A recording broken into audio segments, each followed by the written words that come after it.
सबसे पहले बात करते हैं भारत और इजराइल के बारे में, क्योंकि प्रधानमंत्री मोदी जी की जो इजराइल के दौरे पर जाने वाले हैं, उनकी इस विजिट को लेकर इजराइल की जो डोमेस्टिक पॉलिटिक्स है उसके अंदर काफी उथल पुथल मच गई है। हालात ये हो गए हैं कि इजराइल में जो भारत की एम्बेसी है, इंडियन एम्बेसी, वो भी इजराइल की डोमेस्टिक पॉलिटिक्स के अंदर इस मामले में इंटरवीन करने की कोशिश कर रही है और इजराइल की ओपोजिशन पार्टीज और रूलिंग पार्टी के बीच, ताकि प्रधानमंत्री मोदी जी का जो ये इजराइल का दौरा है ये कम से कम सक्सेसफुल रहे। ये तो आपको पता है कि वेडनेसडे यानी कि बुधवार को प्रधानमंत्री मोदी इजराइल की विजिट के ऊपर जा रहे हैं और ये जो विजिट हो रही है इसमें प्रधानमंत्री मोदी को इजराइल की संसद यानी कि नेसेट को भी एड्रेस करके वहां पर संबोधन देना है। अब पीएम मोदी के इसी संबोधन को लेकर वहां की डोमेस्टिक पॉलिटिक्स में पिछले 5-6 दिनों से काफी टकराव देखने को मिल रहा है, क्योंकि ओपोजिशन पार्टीज ने नरेंद्र मोदी की स्पीच और इस संबोधन को बॉयकॉट करने की धमकी दे दी है। इजराइल की ओपोजिशन पार्टीज ने क्या डिमांड रखी है, वो प्रधानमंत्री मोदी की इस विजिट को क्यों मौका बना रही हैं, और मोस्ट इंपॉर्टेंट इजराइल की ओपोजिशन पार्टीज ने भारत की एम्बेसी के बारे में क्या बोला है।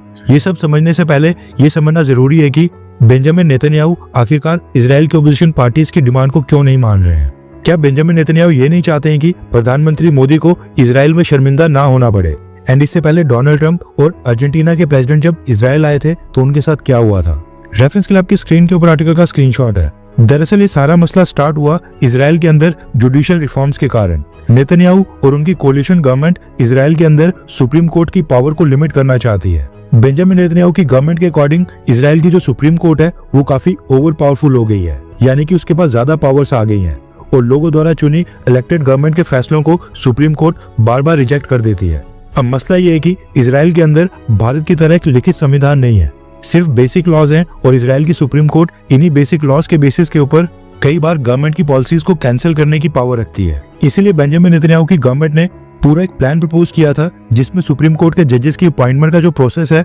इसमें फेरबदलाव करने का प्रावधान था। इसके साथ ही पार्लियामेंट यानी संसद को यह पावर दी गई थी कि पार्लियामेंट में अगर सरकार के पास मेजॉरिटी हो तो सुप्रीम कोर्ट के फैसलों को ओवरराइड कर सके, सुप्रीम कोर्ट के फैसलों को पलटने का संसद को अधिकार दिया जाए। और यहीं से स्टार्ट हुई इजराइल की डोमेस्टिक पॉलिटिक्स की सबसे बड़ी लड़ाई और सबसे बड़ा domestic politics crisis. Supreme court और जुडिशरी से पहले ही इजराइल की जो पॉलिटिकल क्लास है, इजराइल की ओपोजिशन पार्टीज, इन्होंने ही बेंजामिन नेतन्याहू की गवर्नमेंट की इन जुडिशियल रिफॉर्म्स को रिजेक्ट कर दिया और कहा कि ये रिफॉर्म्स अगर किसी भी तरह पास हो जाते हैं तो सुप्रीम कोर्ट की सारी पावर्स खत्म हो जाएंगी और गवर्नमेंट के पक्ष में फैसले होते रहेंगे। अब ये पूरा conflict side by side Israel की डोमेस्टिक पॉलिटिक्स के अंदर चल ही रहा है, लेकिन प्रधानमंत्री मोदी का दौरा इसके लपेटे में इसलिए आ गया है क्योंकि इजराइल की गवर्नमेंट ने इजराइल की संसद में प्रधानमंत्री मोदी के संबोधन के लिए सुप्रीम कोर्ट के जजेस को बुलाया ही नहीं, यानी सुप्रीम कोर्ट के जो जजेस हैं उनको इन्विटेशन नहीं भेजा गया। जनवरी 2025 यानी कि पिछले साल के जनवरी महीने में यित्ज़हक आमिद को सुप्रीम कोर्ट का प्रेसिडेंट इलेक्ट किया गया था,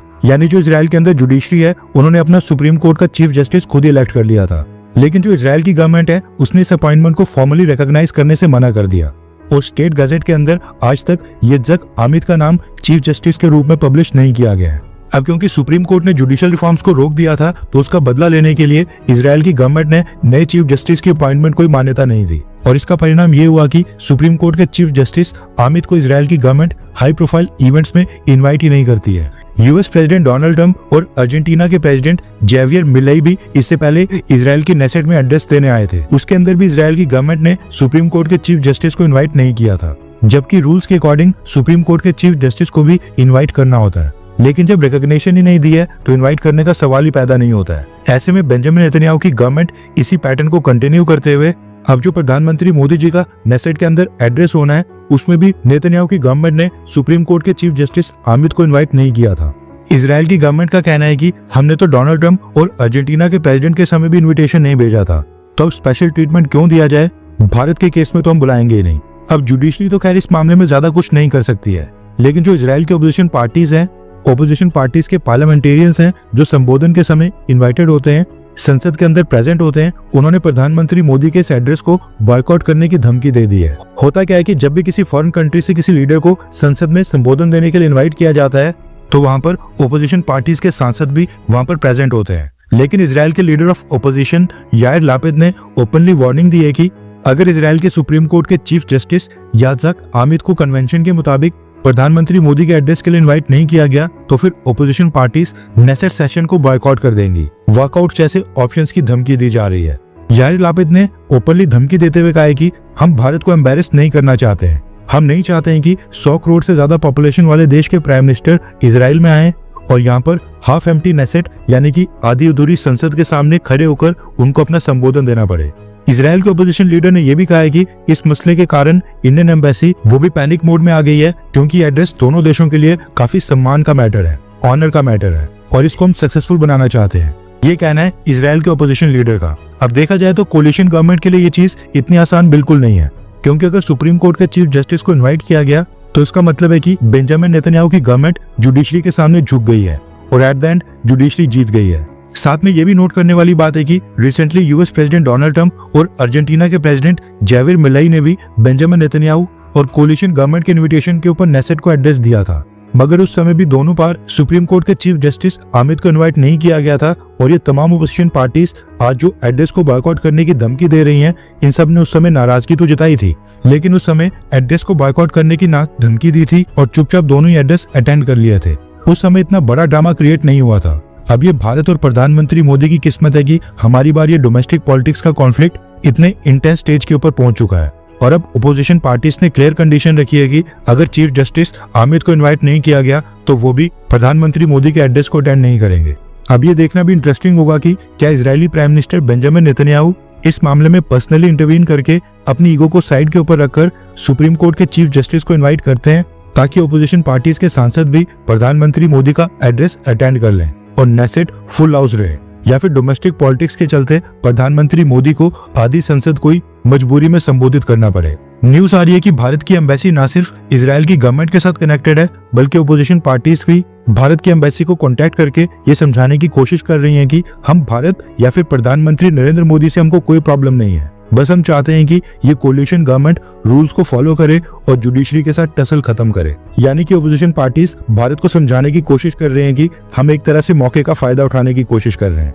अब एक ये भी पॉसिबिलिटी है कि यार लापिद और उनकी अपोजिशन पार्टीज जो भी पब्लिकली धमकी दे रही हैं कि वो प्रधानमंत्री मोदी के नेसेट एड्रेस को बॉयकॉट करेंगी लास्ट मोमेंट के ऊपर, यानी एंड में जब ये प्रधानमंत्री मोदी का संबोधन पास आए तो ये सारे अपने स्टांस को सॉफ्ट कर दें और डिप्लोमेटिक प्रोटोकॉल को देखते हुए एंड मोमेंट के ऊपर इस इवेंट को अटेंड करने का फैसला कर लें। क्योंकि इजराइल की पॉलिटिक्स में पहले भी काफी बार देख चुके हैं कि पहले स्ट्रॉन्ग पॉलिटिकल स्टेटमेंट्स दी जाती हैं, लेकिन जब बात फॉरेन रिलेशंस और स्ट्रेटेजिक पार्टनरशिप्स की आती है तो फिर इजराइल की पॉलिटिकल पार्टीज और खासकर ओपोजिशन पार्टीज भी प्रैक्टिकल अप्रोच को अडॉप्ट करती हैं, क्योंकि ये काफी कम चांसेस लग रहे हैं कि इजरायली गवर्नमेंट सुप्रीम कोर्ट के चीफ जस्टिस को इन्वाइट करे। अब एक और इम्पोर्टेंट एंगल है ईरान का। प्रधानमंत्री मोदी की इजराइल विजिट बहुत ही क्रूशियल समय में हो रही है। रेफरेंस के लिए आपकी स्क्रीन के ऊपर आर्टिकल का स्क्रीनशॉट है। न्यूज निकल कर आ रही है कि आज ही ईरान में जो भारत की एम्बेसी है उसने एक फ्रेश ट्रैवल एडवाइजरी जारी करके ईरान के अंदर प्रेजेंट सभी भारतीय नागरिकों को, चाहे वो स्टूडेंट्स हों, पिलग्रिम्स हों, बिजनेस पर्सन्स या फिर टूरिस्ट वीजा के ऊपर ईरान गए हों, इन सबको एडवाइजरी जारी करके कहा है कि ये तुरंत ईरान छोड़कर किसी भी ट्रांसपोर्ट मीन से ईरान से बाहर आ जाए और जब तक वो ईरान के अंदर है तब तक सावधानी बरतें, ईरान के अंदर प्रोटेस्ट और डेमोन्स्ट्रेशंस की जगह पर बिल्कुल नहीं जाएं और लोकल न्यूज को मॉनिटर करने के साथ साथ भारत की एम्बेसी के कांटेक्ट में रहें। इसके साथ ही भारत की एम्बेसी ने इंडियन नेशनल्स को कहा है कि वो अपने ट्रैवल और इमिग्रेशन डॉक्यूमेंट्स हमेशा ही अपने साथ रखें। अभी जो ट्रैवल एडवाइजरी है ये साफ शो करती है कि अगर सिचुएशन के अकॉर्डिंग नीड पड़ी तो भारत की सरकार बैकएंड के ऊपर इंडियन नेशनल्स को ईरान से रेस्क्यू करने का प्लान भी रेडी कर रही होगी। हो सकता है कि इजराइल और अमेरिका ईरान के ऊपर हमला करें या फिर ये भी हो सकता है कि हमला ना करें, लेकिन प्रधानमंत्री मोदी की ये विजिट काफी क्रूशियल समय के ऊपर हो रही है। वैसे आज जो भारत की फॉरेन पॉलिसी चल रही है उसको देखकर आप मोदी सरकार को 10 में से कितने नंबर देंगे? 10 में से 10, 9, 8 या फिर उससे भी कम? नीचे कमेंट करके अपनी राय जरूर बताएं।